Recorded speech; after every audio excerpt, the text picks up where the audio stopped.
The video is intended to discuss about federalism in India. Before looking into the features of Indian federalism, let us look at some basic concepts of federal system. On the basis of relation between regional and national government can be classified as unitary or federal. A unitary government is one in which all powers are vested in the national government, and the regional government, if at all exists, derive authority from national government. Example: Britain, Spain, France, Japan, China, Italy, Belgium, Norway, and Sweden. So on. Next is a federal government. It is one in which powers are divided between national government and regional governments by the constitution, and both operate in their respective jurisdictions, like US, Switzerland, Australia, Canada, Russia, Brazil, and Argentina.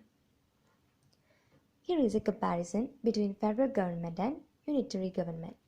In a federal government, there is dual government, that is, regional government and national government.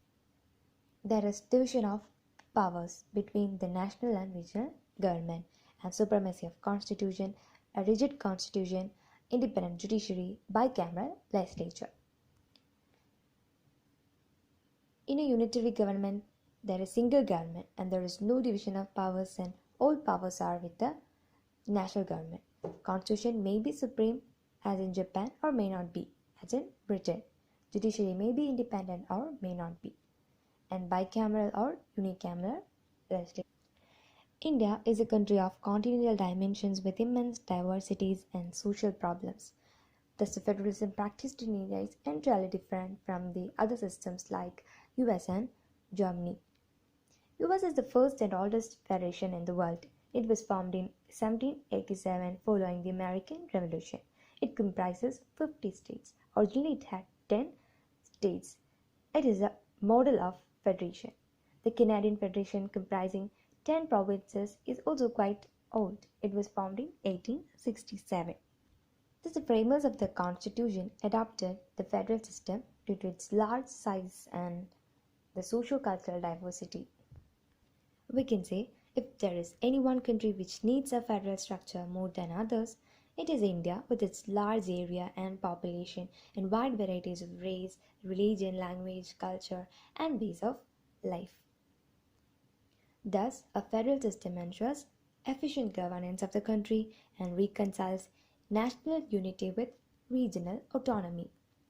India, at the time of independence, was comprised of British provinces and princely states, and it was integrated to form a union of states. There was no mention of federation anywhere in the Constitution. Article 1 clearly states India as a union of states. Ambedkar preferred union of states over federation of states to indicate that the Indian Federation is not the result of an agreement among the states like the American Federation, and the states have no right to secede from the Federation. The Federation is union because it is indestructible. Now, let us look into the federal features of the Constitution. The first feature is dual polity. The Constitution assigns powers to the center and state governments respectively. The state governments have matters of regional and local importance like public order, agriculture, health, local government, and so on with them, whereas union government deals with matters of national importance like defense, foreign affairs, currency, communication, and so on. The Indian Constitution is the lengthiest written constitution of the world. As the second feature, the written constitution contains 395 articles, 22 parts, and 12 schedules. It specifies structure, organization, powers, and functions of both state government and central government. There is clear division of powers between the state and central government. In the 7th schedule of the Constitution, there is union list, state list, and concurrent list. The union list deals with 100 subjects entirely for the union, and the state list contains 61 subjects for the state, whereas in concurrent list contains 52 subjects. where both center and state can make laws, but upon conflict, the central law prevails. There is also residuary subjects which are not mentioned in any of the list, and it directly comes under the center.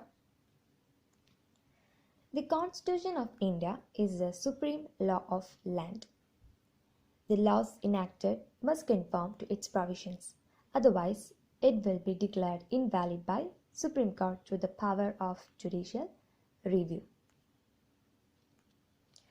The Indian Constitution is rigid because the method of amendment used in Indian Constitution is rigid, so that the federal structure can be amended only by the joint action of state and central governments through special majority, and also with the approval of half of the state legislatures. The Constitution of India establishes an independent judiciary headed by Supreme Court to protect the supremacy of Constitution by judicial review and to settle disputes between the center and the states or between the states. The judiciary is made independent. The Constitution of India also provides various measures like security of tenure to judges, fixed service condition, so on, to make judiciary independent of the government. The Constitution of India provides for a bicameral legislature with the upper house called Rajya Sabha and lower house called Lok Sabha. Rajya Sabha represents states of Indian Federation. It is a less powerful chamber, but it is required to maintain federal equilibrium by protecting the interest of the states. The Lok Sabha represents people of India as a whole. It is the most powerful chamber. These are the federal features of Indian Constitution. Now, the Indian Constitution also possesses some unitary features. Let's see them. The foremost feature is that Indian Constitution has a strong center. Division of power is always in favor of center, and it is highly inequitable from federal angle. More and important subjects are included in union list, and the center has overriding authority over the concurrent list. Also, residuary powers rest with the center. Thus, the Constitution provides a strong central framework. Next, Indian Federation is an indestructible union of destructible states. Unlike any federations, states have no right to territorial integrity in India. That is, Parliament can unilaterally change the area, boundaries, or name of any state. It requires only a simple majority for it. The Indian Constitution is for both center and the states. Usually in federation states, they have the right to frame their own constitutions separate from the center that we can see in USA. But in India, there is only a single constitution. Earlier, there was exception for Jammu and Kashmir, but now it is removed. Another feature is that Indian Constitution is flexible. The process of constitutional amendment is less rigid than found in any other federations. That is, bulk of constitution can be amended unilaterally by the parliament through a simple majority or special majority. Also, like US, states does not have the power to propose for amendment of the constitution. That is, amendments are initiated only with the center, playing a strong hand. The representation of states are unequal. It is based on the population. The states are represented in Rajya Sabha. The membership varies from 1 to 31 consequently. Thus, there is no equality of state representation. This makes the Indian Constitution a unitary one. Next comes the emergency provisions. Without any amendment, our federal polity turns into unitary form. This is a particular transformation which is not found in any other federation. Regarding citizenship, India offers only single citizenship. Like any federation, there is no dual citizenship. There is a integrated judiciary, that is, Supreme Court is at the top and state high courts are below it. It has the power to enforce state law as well as the central laws. In US, double system of courts exist, which is a sole federal feature. Another principles that violate the principle of federalism is all India services, that is, services common to both center and states.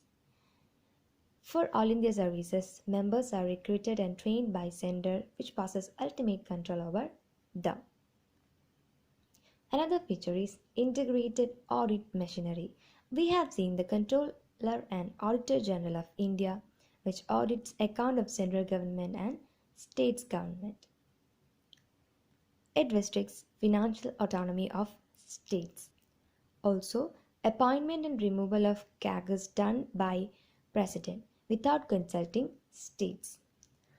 Thus, this makes a unitary feature. Next is the Parliament's authority over state list. Parliament is empowered to legislate on any subject of state list if Rajya Sabha passes a resolution on national interest. Thus, the legislative competency of Parliament can be extended without amending Constitution even during when there is no emergency. Appointment of Governor. The head of the state is appointed by the President and he holds the office during the pleasure of the President. The Governor acts as an agent of the center and he exercises the control over the state. He also possesses the power to reserve the bill. Next feature is integrated election machinery. The Election Commission conducts elections for central and state legislature both. Also, the body is constituted by the President as well as members are removed by the President. Next is veto over state bills. The power to reserve a bill passed by the state legislature for consideration of President lies in the Governor. Also, the President enjoys absolute veto over state bills, not suspensive veto. Thus, we have seen that Indian Constitution possesses both federal features and unitary features, making it a unique federalism. This has drawn many criticisms from different parts. Let's see some of it. K.C. Ware described Indian Constitution as quasi-federal.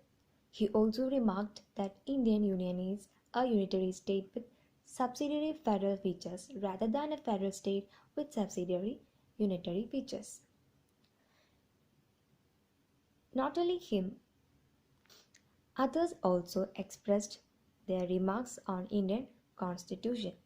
Paul Appleby characterized Indian system as extremely federal, whereas Morris Jones termed it as bargaining federalism. Ivor Jennings described it as a federation with a strong centralizing tendency. Granville Austin called Indian federalism as cooperative federalism.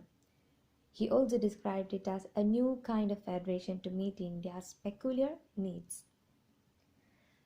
Though these criticisms exist, the federal features or the federal characteristics of Indian Constitution is considered as a basic feature as made by the Supreme Court rulings in S.R. Bommai case 1994. Even though the center draws greater power, it does not mean the states are mere satellites or agents of center.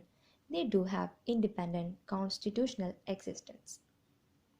Even during emergency, essential federal features are indestructible. Our Indian political system had emerged with a new trend which reflects its federal spirit. It is as follows. First, the territorial disputes between states.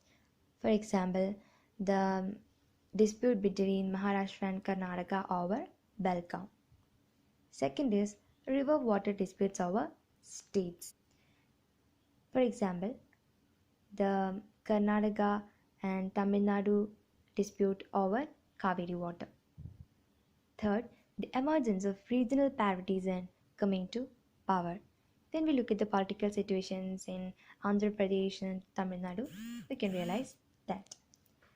Fourth is creation of new states to fulfill regional aspirations.